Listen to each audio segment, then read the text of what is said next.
Just ask Dr. Joseph Crow, a doctor at the Cleveland Clinic Foundation. Dr. Crow had no family history of heart disease.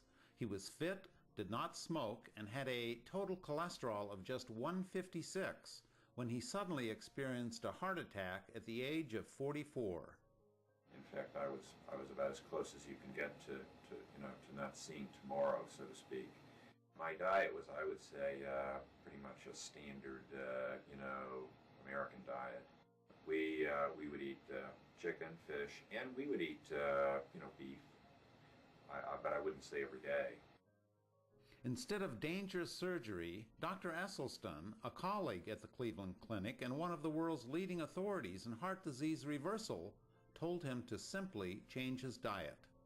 Just a few months after changing his diet, Dr. Crow's cholesterol went from 156 to 89 without any medication. It was a big change in the diet, and it was reflected in my blood work. And I was just following the diet, and I was exercising. I mean, I wasn't doing anything else, and I didn't take any medication. The whole set, my total cholesterol have been under 100 without any medication since I started the diet.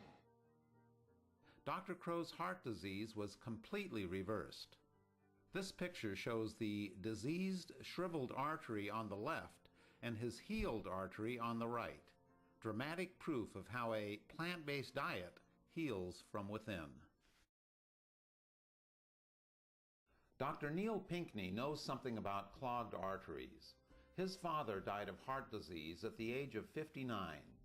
At the age of 58, Dr. Pinkney almost met the same fate when he discovered that his main coronary artery was 100% blocked and the other two were 90 and 85% blocked. What I did was I thought I was doing all the healthy things. I gave up a lot of steak and roast and pork and ate chicken and fish instead. And I ate white meat chicken breast. Well, I didn't know that a white meat chicken breast has just about the same amount of cholesterol as a T-bone steak. I had no idea, and I was a cheeseaholic. Not only did it give me much more sodium than I needed, but it was giving me 60 or 70% of my calories from fat, when now I'm only at 10% of my calories of fat. It was cheese and the other foods were plugging up my arteries and sending me to the hospital. What one of the doctors said was very apt. He said, "You've got one foot in the grave and the other on a banana peel." His cardiologist told him he needed emergency bypass surgery or he would die. He decided to save his own life by walking away from that surgery. And they said, "Well, you don't want this life-saving procedure?" And I said, "No, it's against my religion." And they all looked at me very quizzically and said, "What is your religion?" And I said, "I'm a devout coward."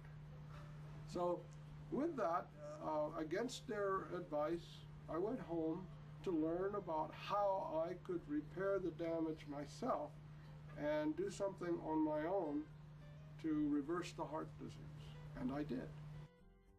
After leaving his surgeons behind, Dr. Pinkney began reading books on reversing heart disease and changing his diet.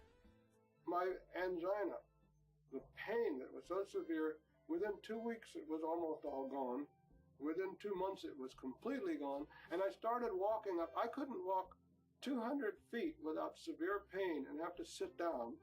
And just 3 months later, I was walking 2 miles up a steep hill with no pain. The chief of cardiology was so amazed, he couldn't believe it, that he started sending his patients to my support groups instead of to bypass surgery.